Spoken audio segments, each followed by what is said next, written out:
Wonderful. Thank you. Welcome, everyone. Thank you so much for making it at 7 p.m. this evening. It is so good to be with everyone here. My name is Carol, and it is such an honor to introduce you to Rugare Gomo and Nick Di Pasquale. So Rugare, as you probably know, is a high-performance coach. He's also a writer and a speaker. And Rugare really is a shining example of someone who's had to make tough decisions over and over again throughout his life. So I think tonight will be a really great space for us to learn a lot from Rugare and Nick. Rugare was raised in Zimbabwe, and he moved to Australia when he was 16 years old with very little resources and support. And then he managed to graduate from Monash with a double degree, a degree in law and a degree in arts. Then he went on to work in top law firms. He even ran his own law firm, started a not-for-profit. That's when him and I first started working together many moons ago, supporting young women and young girls in Zimbabwe to access education themselves. And, years later, he realized actually he needs to focus on his coaching, which was growing from strength to strength. And he made the tough decision to leave the law and focus on that. And one thing I know and love about you, Rugare, is your desire to inquire about every kind of thought, feeling, action, behavior with openness and curiosity to discover the root cause. And what I love about you also is that you actively create your life from your values and your vision. And your vision really is to empower everybody to find the light in their heart and find the strength and freedom to express it to the world. So if any of you are curious after this session to what it's like to be coached by Rugare, you can get in touch with us and we can book you into your complimentary coaching session with Rugare for an hour. And now I would like to also introduce you to the lovely Nick Di Pasquale, who is one of our beautiful clients. And Nick is the business owner of Dippa Corp, Interior Installations. But you're also a father and you're also a grandfather, Nick. And one thing I know about you, Nick, is that you are super passionate about living your vision and living your life with integrity. And what you said to me once, it's about living a life you absolutely love. And when you come to life, Nick, it's when you're actually empowering other people to live a life they love. And I hear you do that in every area of your life and all your community, whether it's your staff members or your family or your social groups. That's who you show up as. And it's really inspiring for me. So it is my absolute pleasure to introduce you to Rugare and Nick as they talk about how we're going to move, how can we move from indecision paralysis to clarity in any area of our life or business. So over to you, Rugare.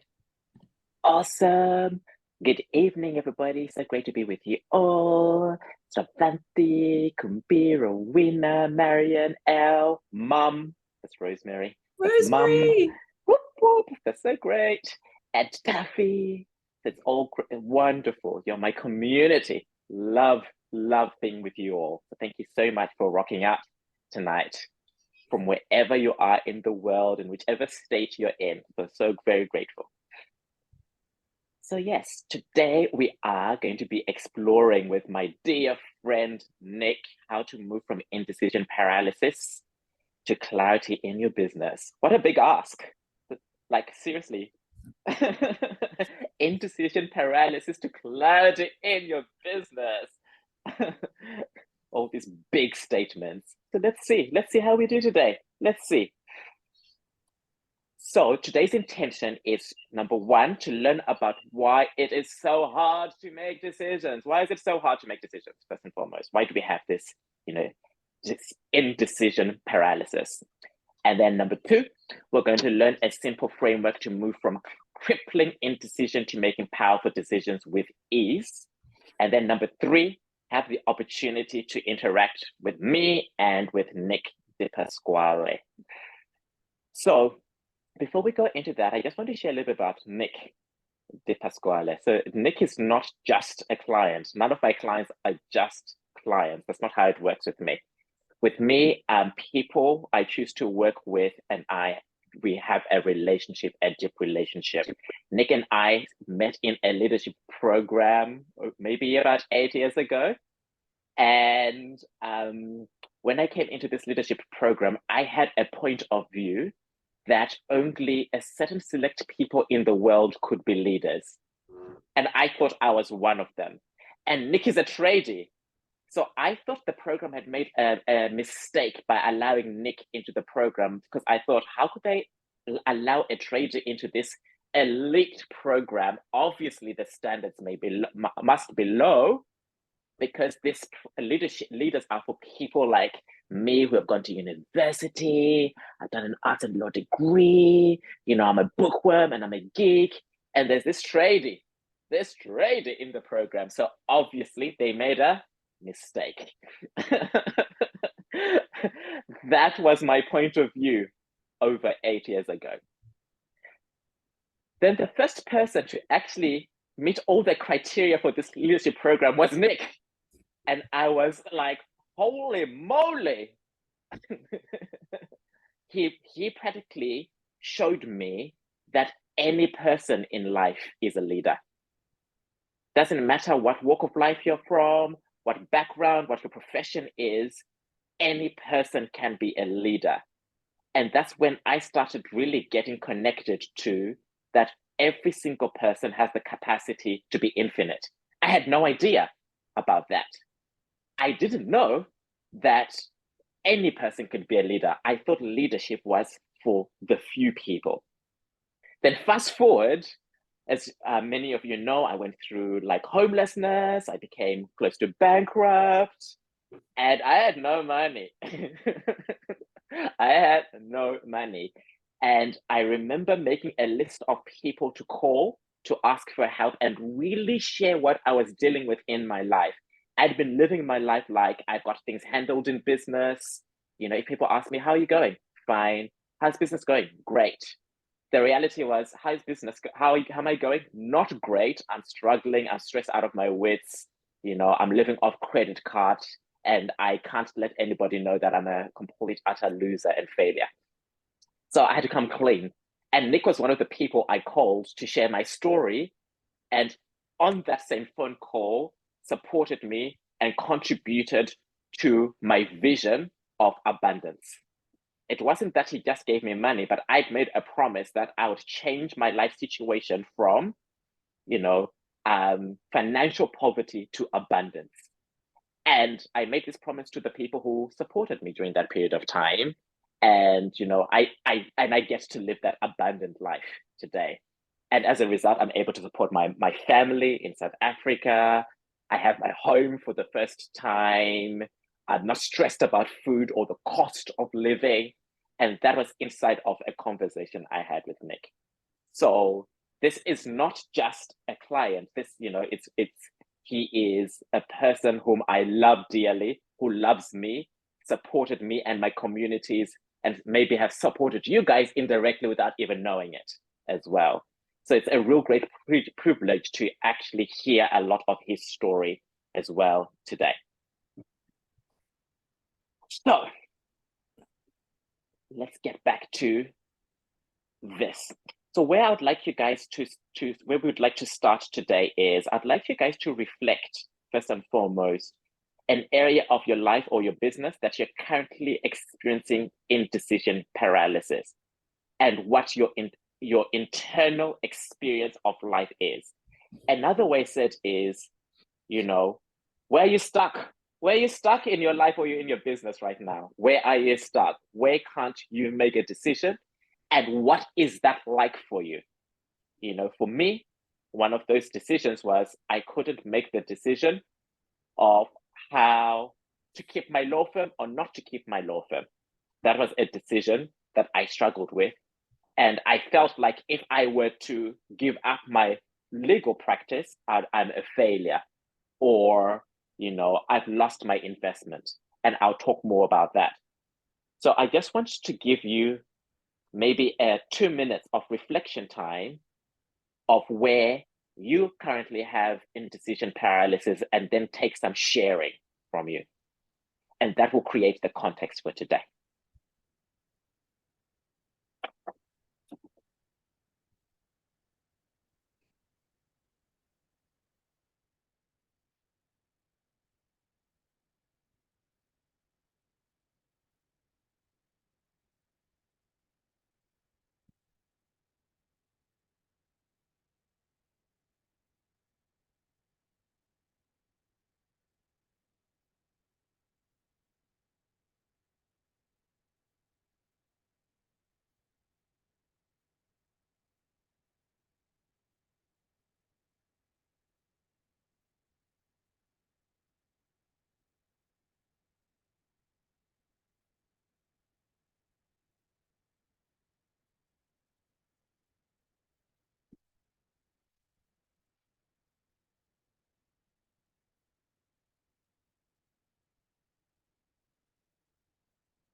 Okay, I'd like to hear from some of you where you've got indecision paralysis and what it's been like for you. Who would like to share? Yes, Travanti. For me, it's even starting my business. I've been working for so long and I'm earning decent money, and I've been dreaming of doing something of my own, and I finally found something to do with healing. And now I'm like, what's the point? Like, why should I do it? Like, I have a good life, so maybe I'll do it after 6 months. I literally have people asking me for my time, and I don't even respond. Yeah. That is so good. And what's that like for you internally? Like, what's the feeling? It's scared. I'm scared of failing, scared of the unknown, but also like almost like not lazy, but also like completely like resigned kind of a experience. I hear you. So here you Yeah. are, you want to start your own business. For years, yeah. And yes, and the stories you're telling yourself is, I'm so comfortable, I've got a good pay, can't be bothered, like sitting in the comfort of that. But underneath that, what's really going on is that you're fearful. Yeah. And some of your behavior is practically ignoring people who are reaching out to you in the thing you want to do. Yep. Cray. Just like me. Cray. Thank you so much for sharing and being so open with us. Thank you, Pravanti. Thank you. Who else would like to share? Yes, Carol. Okay, I'm gonna share. So I'm feeling extremely overwhelmed and emotional about deciding which school to send my daughter to next year. It makes me feel like really scared that I'm going to let her down. So she has some special needs, and many kids with her profile end up refusing school. So that's really at the core of my fear. And I carry this into everything, that I'm going to get it wrong, that, she's not going to have her needs met, that she's going to mingle with the wrong crowd, that I just can't get it right, no matter what I do. And I've toured 15 schools. So yes, that's me.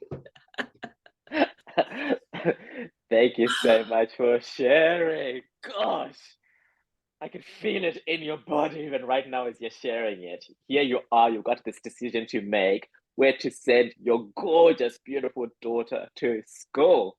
And you just want to get it right. You want to be the best mom and make sure she's taken care of, she's in the right environment. And you've toured 15 schools and you're still unable to make that decision. How many of you relate when you've sent your children to school? Paralysis, want to get it right? Nope. Nope. Some maybe nope. You're on your own. You're on your own. No. Nick said yes too. He's being nice and polite. No. But it's a very relatable. That's a very relatable decision. Thank you so much for sharing, Carol. Who else would like to share? One more person. I can go. Great, thanks, Rowena. So I just started a business that I'm kind of hoping to really grow over the next year so that I have more time with the kids and just more time around. But I'm realizing that some tasks in this business I don't want to do and are not the best use of my time. And I've kind of thought about getting someone to help me, like a contractor, and outsourcing some of that work.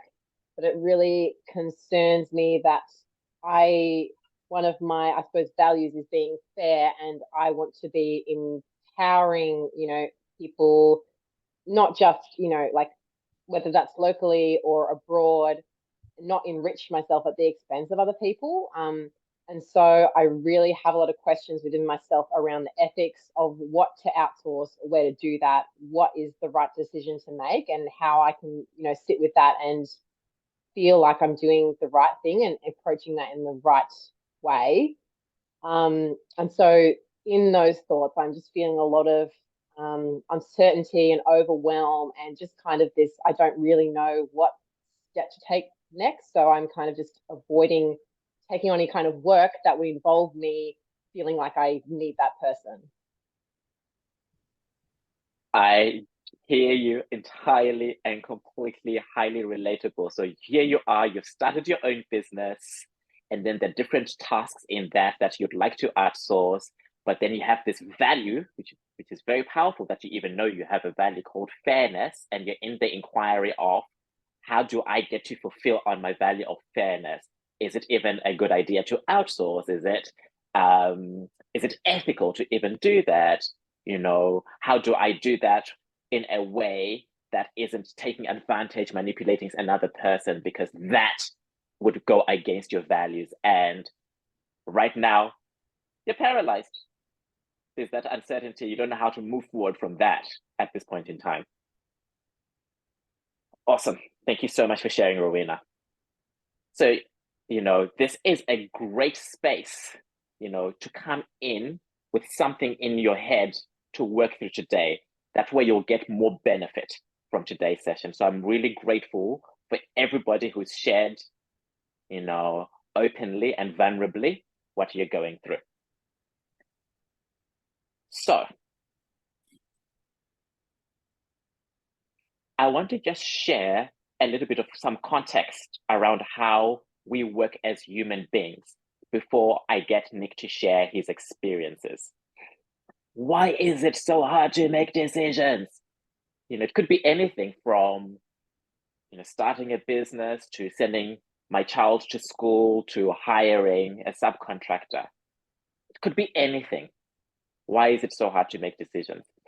So I want to just share a little bit how the brain works. I'm not a scientist, you know, or anything like that, but I have some understanding on how the context of being human. So for us, why it's hard to make decisions is because we think our brain is rational. We have to first understand how our brain works. Our brain is not designed to make decisions. We actually have to train our brain on how to make good decisions. What our brain is designed to do is to protect us from threats. So the threat of like touching a hot stove, the threat of seeing a snake. But the problem is that our brain can't distinguish between real threats, like a hot stove and a lion, versus non-real threats. Like the threat of, what if I do something that's like ethical, unethical? That may be an unreal threat. Or, you know, I'm scared of public speaking because I'm shy and I'll get embarrassed. That's not a real threat. You're not going to die from public speaking. But being embarrassed is as threatening as touching a hot stove for the brain. It can't distinguish between what's real and what's not real.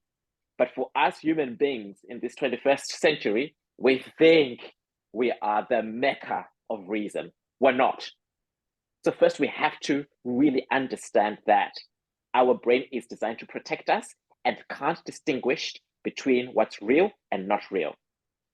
So that is why we have a lot of fear. You can even hear it in what Travanti said. I've got my job, I'm comfortable, but I want to start my healing business, but I can't do it because I've got fear. Is she going to die by starting a business? No, but she feels like she's going to die by starting a business. It's still the same feeling around it. So part of the first thing we have to understand and accept is our brain doesn't actually help us make good decisions. We have to actually put input in our brain to help us make good decisions. How do we do that? So this is just one of the ways. This is a way I do it for me. I'm just going to give you a framework. This framework will be emailed to you after the session as well. And for those who are listening online and you want an email with the framework, please reach out and email us and we'll send that to you as well. But this is just an easy framework on how to make powerful decisions. The first step is What is the hard decision you want to make? So you guys already have done step one, being specific about the decision you want to make. I want to start my own business. I want to send my daughter to a good school that can cater for her needs. I want to be able to hire a subcontractor, but make sure that it's all done fairly and it's ethically done. So that's step one. What is the hard decision you want to make? If it's general, you won't be able to make a decision. It has to be very specific. Specificity is going to be really important in step one. Any questions regarding that at this point in time? Step two, speculate what is stopping you from making the decision. Look at your feelings and your view of yourself and the view of what would happen. You know, like Savantha said, it's like, but if I were to start my business, I'm so comfortable, I make so much money so far. You know, but so if I were to fail, then I'm going to lose all that comfort. You want to write out and speculate everything that's stopping you in making that decision. Another way said is, we as human beings don't give ourselves the space to confront our own fear. What are we scared of? Tell the truth. What am I scared of here? What are my thoughts about it? What are my feelings about it? What's my view of myself around it? What do I think would happen? You write it all out to your heart's content. That's step two. Step three, speculate. What is it costing you by not making that decision? This is something we haven't yet explored. You have to actually then look, if I don't make this decision, what's it costing me? Step four, speculate what could become available if you made the decision. What could be available to your experience of life? Could I be more happy, more energetic? And also to the external outcomes. I get to be a businesswoman if I were to make that decision. Wow, what would that be like? I may actually get to have more flexibility at work if I make that decision. So that's an act of creation, which many of us as human beings have lost the skill of. Allow yourself to dream. My mom and I, when growing up, would sit on the couch having a cup of tea and we would dream. My mom taught me how to dream. That is one of the greatest gifts she gave me.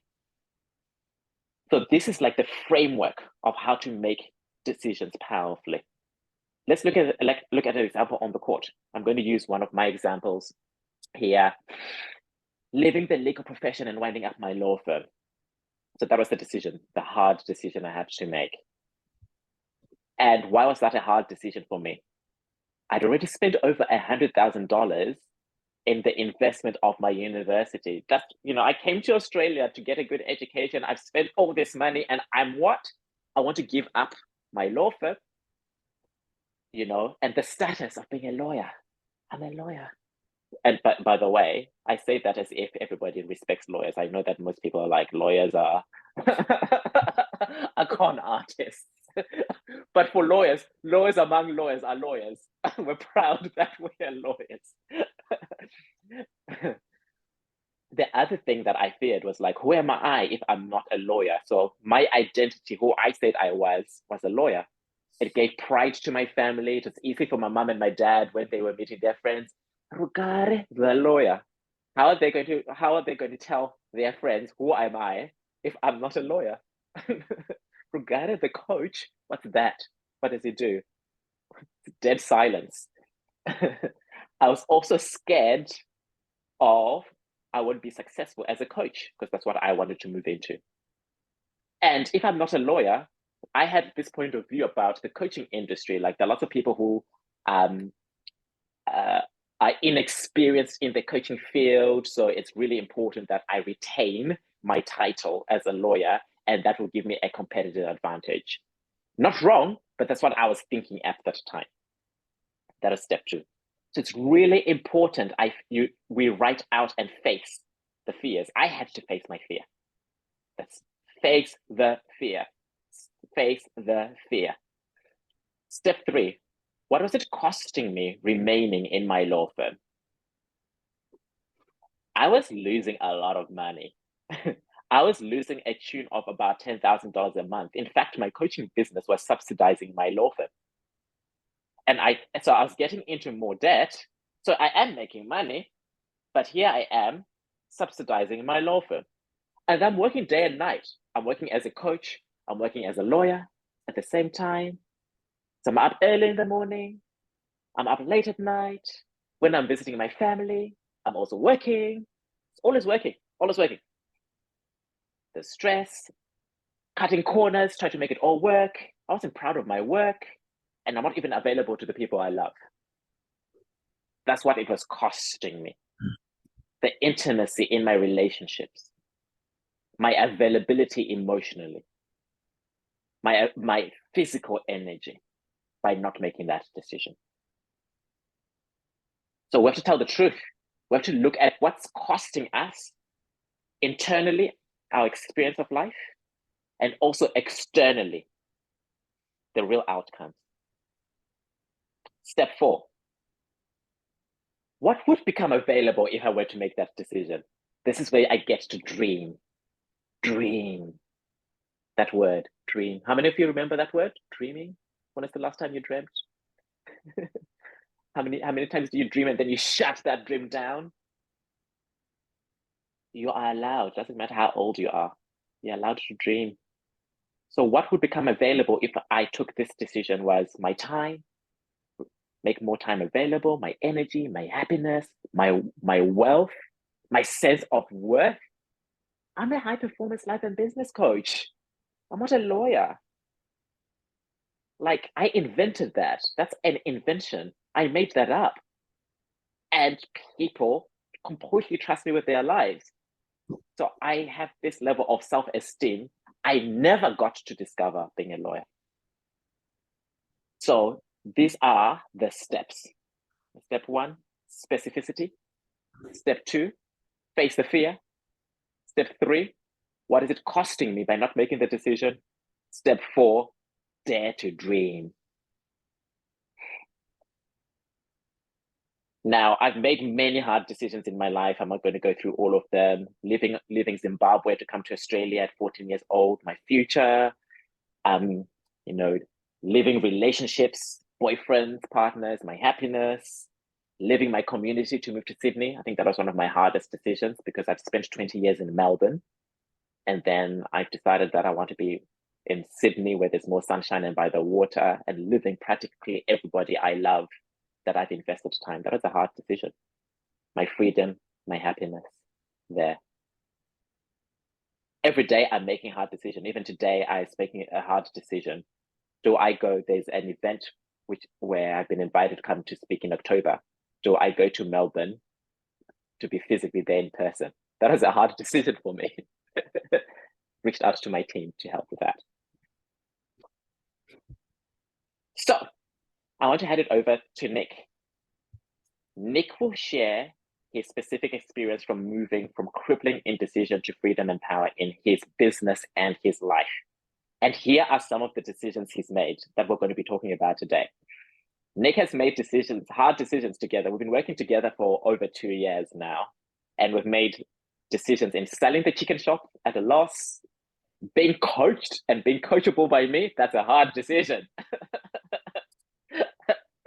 Deciding not to communicate with his kids and his ex-wife, selling an apartment in Brisbane, deciding to share with his mom that he's not going to pursue his faith like the way she wants him to, deciding to rent a room and storage facility at the age of what?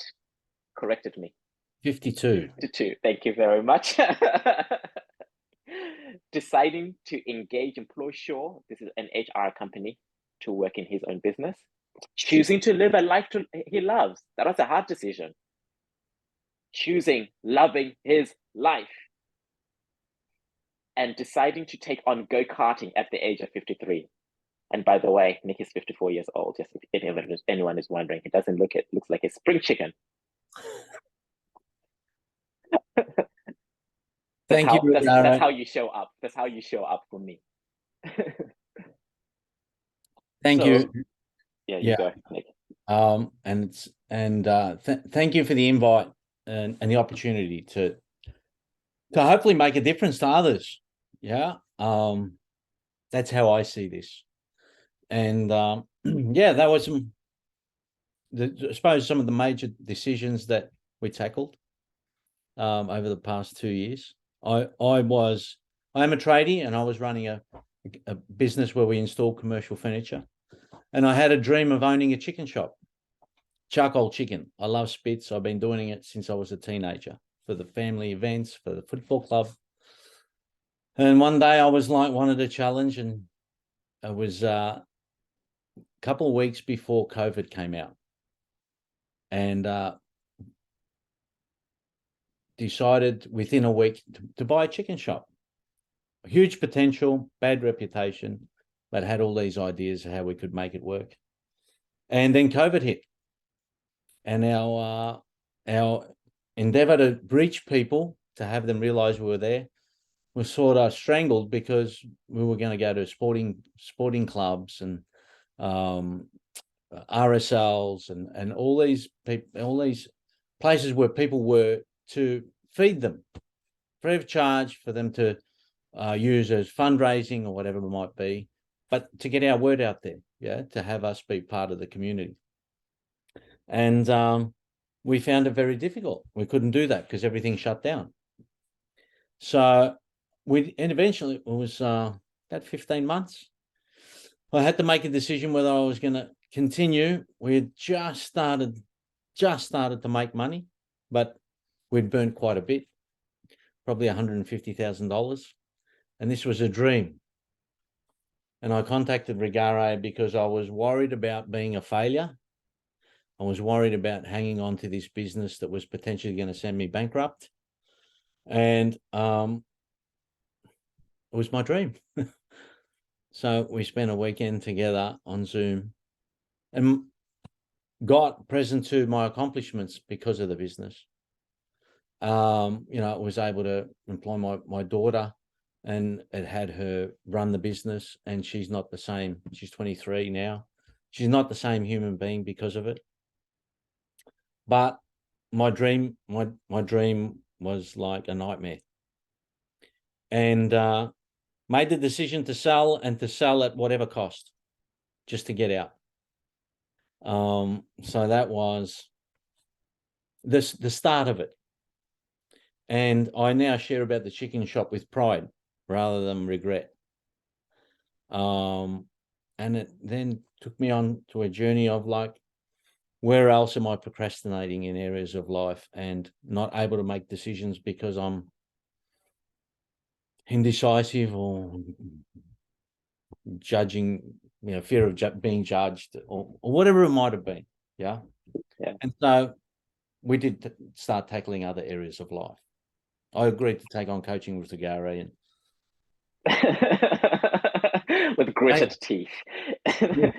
Nick, every time I talked to Nick, all he wanted me to do was coach his sons. And I said that's all he wanted. Nick loves his family. Like he will kill himself for his family. It's like, I guess I'd love you to coach my son. I'd love you to coach my children. And I'm like, no, it's nothing wrong. I have to coach you. I'm the one you have a relationship with. If you want to transform what's happening with your children, you and I, baby. Yes. You and I. Yes. Yes. But to come back to the chicken shop, there were also, some other things that were in the way for Nick. One of the things about Nick is he loves his family. The chicken shop provided an opportunity for him to connect with his daughter and with his ex-wife. So the chicken shop wasn't just about the chicken. It's about community. That's one of Nick's values: community with his family, community with others.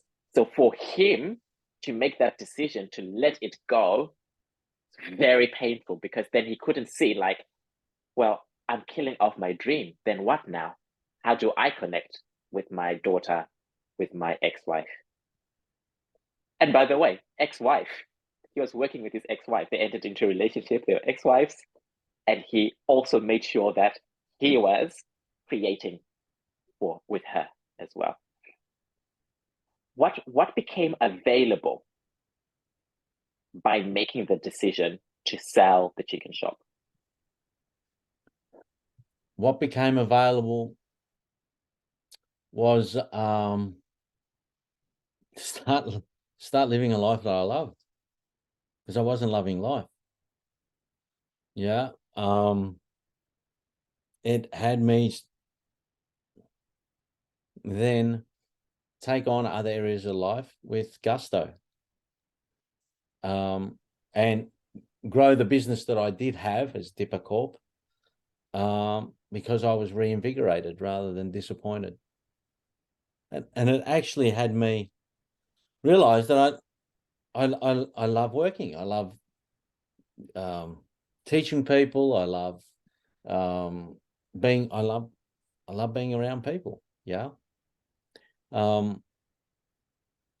So I know it's hard to explain, Rugare. It's a very good. And it had me realize that anything was possible, I think. Yeah. Yes. That I procrastinate about things, and it's like someone's got their hand around my throat. And it's yes. fine. The reason I'm laughing is because that's a very Australian expression, having your hands around your throat. Yeah. Mm-hmm. The noose. Yeah. So I was out to discover where else in life I had the same restrictions, or like the areas where I didn't have a performance that I wished for. Yep. Yeah. It's very powerful what you're saying, because firstly, the chicken shop, even though it was your dream, was costing you your money. It was costing you your energy. It was costing you the relationships that you were actually wanting to create with your daughter and your ex-wife. And by releasing it, it was also building, like the chicken shop also had damage to it. So it was also eating your money, and also the tax bills that were coming through. Yep. So there was a lot of cost there, despite it being your dream. Yep.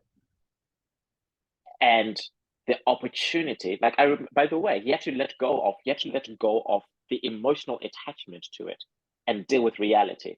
A lot of the time, why it's very difficult to make a decision is because we're emotionally invested in how it should be. I need to keep the chicken shop because it's my dream. Yet, as we're holding onto that dream, we're being swept into the ocean and drowning in it.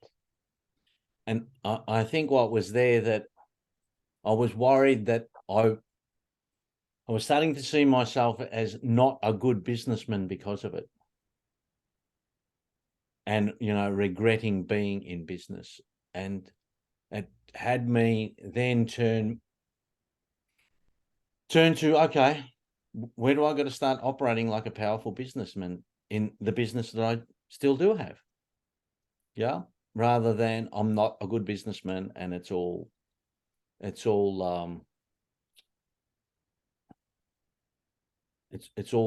misery. Yeah. So for those of you that are thinking of starting a business, it's like, great, but where do we get stopped as business people in making the decisions we have to make to be successful? Yeah. So that was a big eye opener for me, that it was just a circumstance that might have been out of my control. And now, okay, what's next? Very good. And what Nick is saying is that for us in business and in life, when we start something, we may find it very difficult to let it go because we're so scared of what other people's opinions and perceptions of us will be. We keep on doing something that doesn't work for us because we're more interested in other people's opinion rather than the workability of the situation in itself. So for me, high performance coaching is always about what is workable. we really let go of our ego, our pride, and the only question is, what is workable? The chicken business may have been a dream, but it was not workable for that period of time. Doesn't mean you can't go back and create a chicken business. Did you lose any friends because you sold your chicken business? Oh, there's some people are disappointed that they can't get our chicken anymore. Look at him back himself. Snap. Well, no, I didn't. And people saw, once I realized that I had accomplished a whole lot, people saw me as very courageous for taking it on, and then very courageous for pulling the pin on it. Yeah. Yes. And then after the chicken shop, I got to look at the unworkability of my family. Which is the next decision. So this is the next thing we're now exploring. Yeah.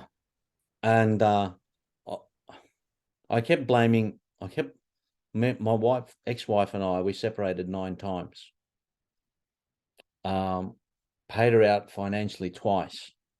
We're divorced. I was estranged from my kids. So I rebuilt all of that, but then realized that family was actually sabotaging itself and stepped away out of total communication. Just pause. Sure. I want people to really hear this. Nick rebuilt his family, and he got to see it was unworkable. And this was straight after the chicken shop, by the way. So this was, as we started looking at workability of his life, he started seeing the workability in his own home as well. The people he loves the most in the world. Please continue. And we started, and I had to continually have me be coachable because I just wanted to be around my kids. And now my granddaughter, who's 16 months old. And it just didn't work to be around a community that was self-sabotaging, not operating with integrity. Can you just pause? Sure. Can you just give some life to that? Because when you say self-sabotaging, it's quite conceptual. So can you just explain what was unworkable in your family that you can share?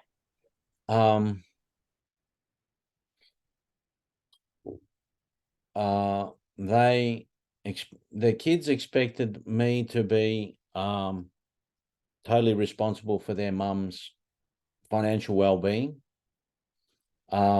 And that was because she wasn't being responsible for her health.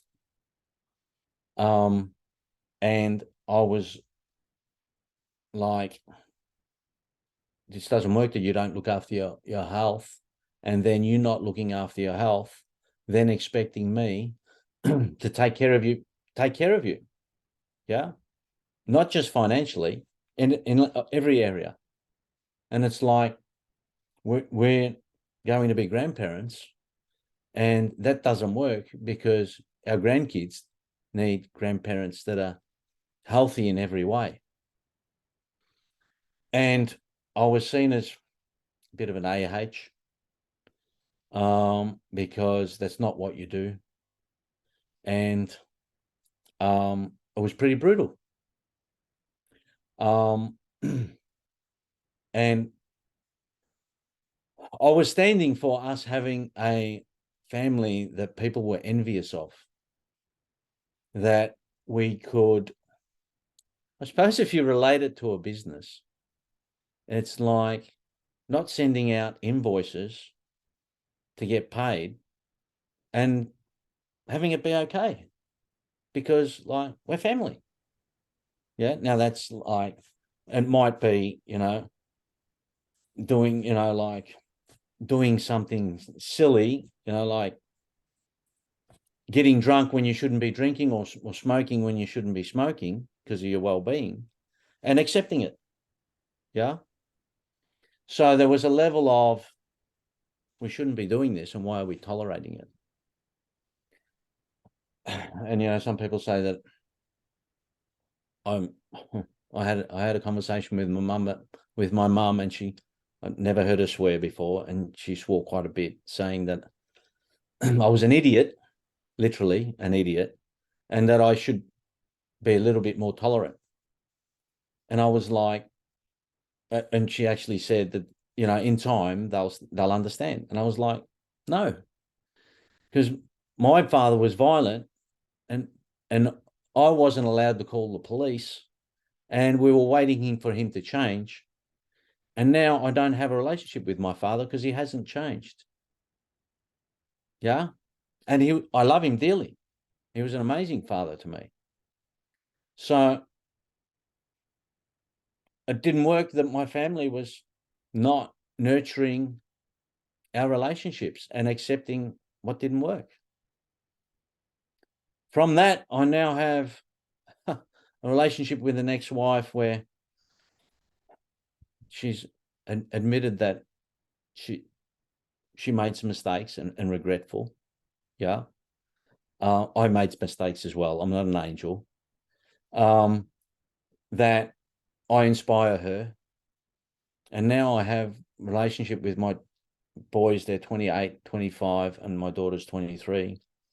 We talk about everything from their relationships, even sexually, to business, to how they're relating to each other as siblings, and how they're dealing with their mum.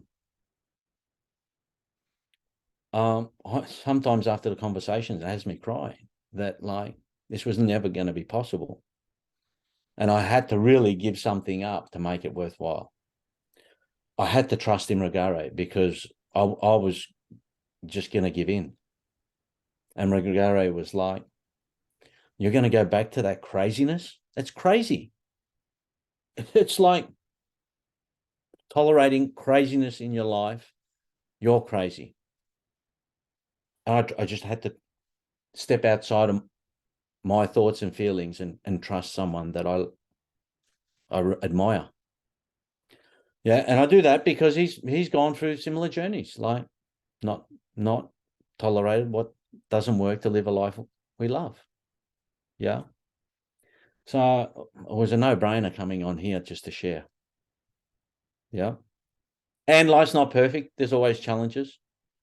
And yeah, so, you know, from and do we have time to touch on another topic, Rugare? Before we do, you know, I'd like to add to that one because it's very powerful and very moving. Like, people are touched and moved by it. You know, when we say that there was no contact with his children and ex-wife, the people he loves, that was the decision to be made, because every time Nick went back there, it affected his mental health, and that affecting his mental health, his energy also impacted the business as well. It impacted his entire life. It's kind of like, you know, having like two people from completely different values speaking different languages. That's what it was like during that period of time. Mm-hmm. And it was that decision of no contact was very painful. There were times Nick would call, crying, texting, weekends. I might have been walking past, you know, the Sydney Harbour, and he's calling, take the call. He went through excruciating loneliness. Very painful. Those are some of the things he went through inside of making that decision. And one by one, each family member came back to him. No longer demanding Nick be somebody he's not, but respecting him for who he is and forging that relationship one by one.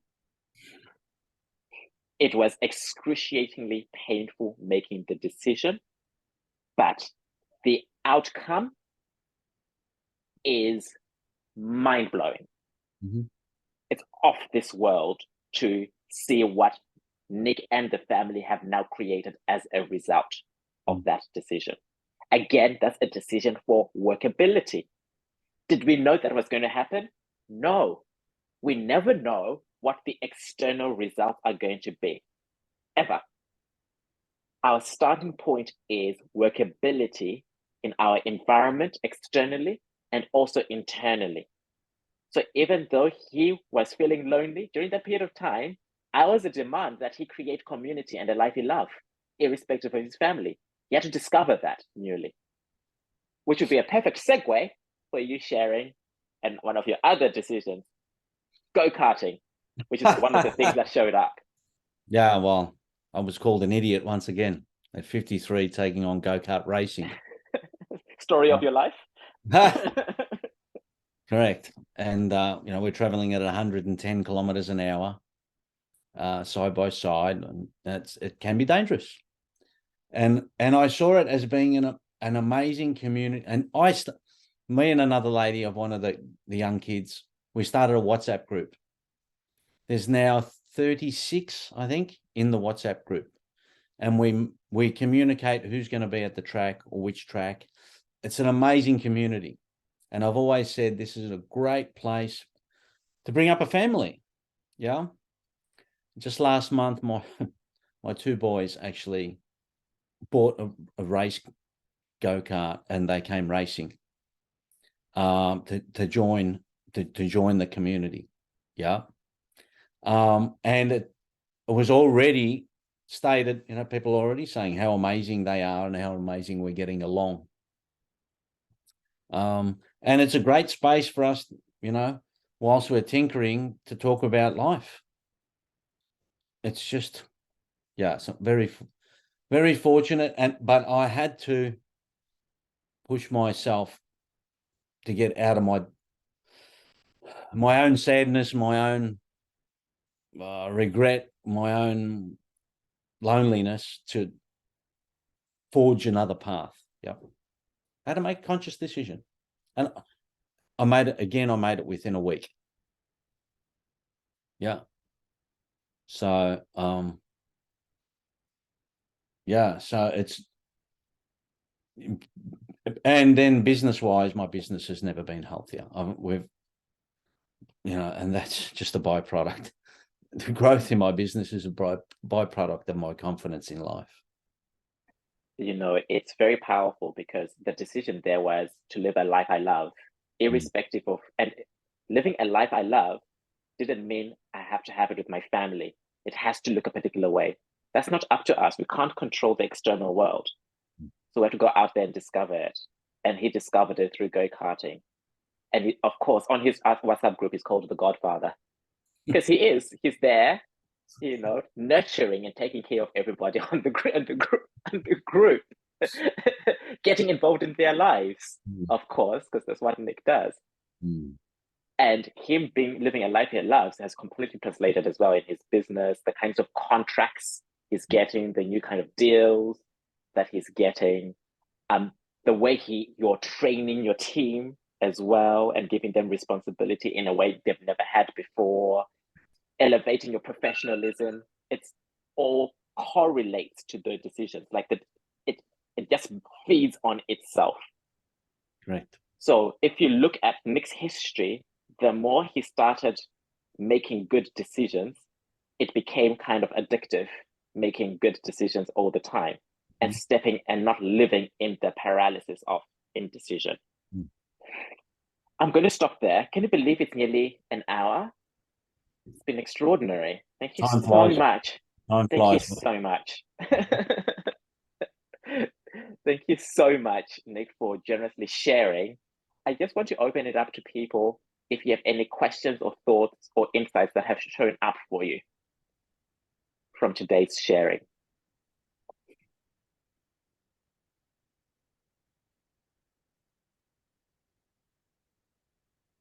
Rugare. Hello, Mom. Can I share? Absolutely.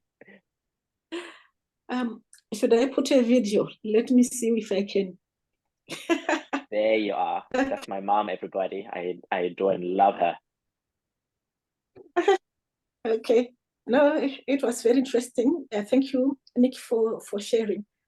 I actually didn't know that Indecision had also cost us some money. Rugare, you will remember, I think it was more than 10 years thinking we should sell our house in Zimbabwe. And we didn't. We would always say we will sell it another time.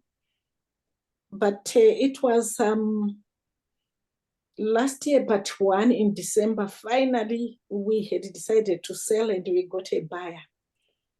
Of course, it was more difficult to sell it because of the situation which is in Zimbabwe, but it was bought. When I look at it, we actually lost more than maybe around 15,000 US dollars by not selling it when we wanted to sell it. But anyway, the good thing is that we finally sold it, and that's how we are in this house now, in this apartment. Because we finally had to make a decision, and for that reason, we then gained this apartment. But what I'm trying to say, what I learned, and more so from today, is that sometimes, most of the times, indecision is costly. Very powerful. Indecision is costly. What a very powerful takeaway. Thank you, Mum, for sharing.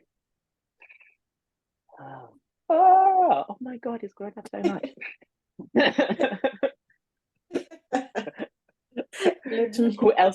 Who else would like to share what they learned or got out from today, or question? Can I Yes, share? Shravani. Yeah, Absolutely. I'm just really present to the amount of things that I'm stopped, like with indecision, like I'm powerful, I'm empowered, I'm doing things, and I am doing things. It's not like I'm stopped, but yeah, I can see it like from Nick sharing, it's like it's constant, right? Constantly looking and going through it and getting the results and then looking, and that's the part about living the life you love, right? Like you're saying, Rugare. So I'm really present to that. Yeah. That's so powerful what you said. You are now entering life in reality. By asking what decisions I'm not making, you'll start seeing the hundreds of decisions you're not making. And the illusion of the freedom and the empowerment we've been living in. Just by asking that question. We don't ask that question because, of course, as the brain says, danger, danger, danger, danger, danger. But there's nothing to be afraid of anymore. The suggestion is to work through each of those one by one. And I would suggest partnering with somebody to work through them. You don't have to do this alone. I don't make any of my decisions alone. I have a team. So for me today, I learned something about myself. I was paralyzed in the decision of whether to go to Melbourne or not. And I said, I think it'd be good for me to go to Melbourne in October because it's going to be like building my stamina. Because, when I release my book, I have this idea of going on this like world speaking tour. And I was like, I need to be strong like Beyonce, how she's able to do 52 concerts. Carol comes back. It's what I know about you. This is not about stamina. It's about using the energy you already have in your reserves. It's like, I learned something about myself. And in this world of I need to build my stamina, Carol has noticed that that's never happened for me. I've got my personal trainer. I eat good food. It's never happened. She hasn't said that to me. She hasn't said, this has never happened for you. But I really got to see, that's why I've made bad decisions in travel, because I've been coming from the place of, I need to be strong, rather than, this is the energy I already have. How can I utilize it in a way that works? Game changer. That happened today. Game changer for the rest of my life. Partnership in decision making. Yeah. Partnership. Now I understand it's 8 p.m. Yes, it's 8 p.m. So I know some of you may need to go. So I just want to say thank you very, very, very much for being here. I'm so, so, so grateful for your openness, your vulnerability. I'm showing up on a, Wednesday night. I'm so grateful for Nick, showing up to be with my community, which is our community. So I'm so grateful that you showed up and shared your stories. So invaluable. Like, as you know, that on that slide, we could have talked for hours around this particular topic. My pleasure. Yes. I'll head it back over to Carol, because I think you had your hand raised.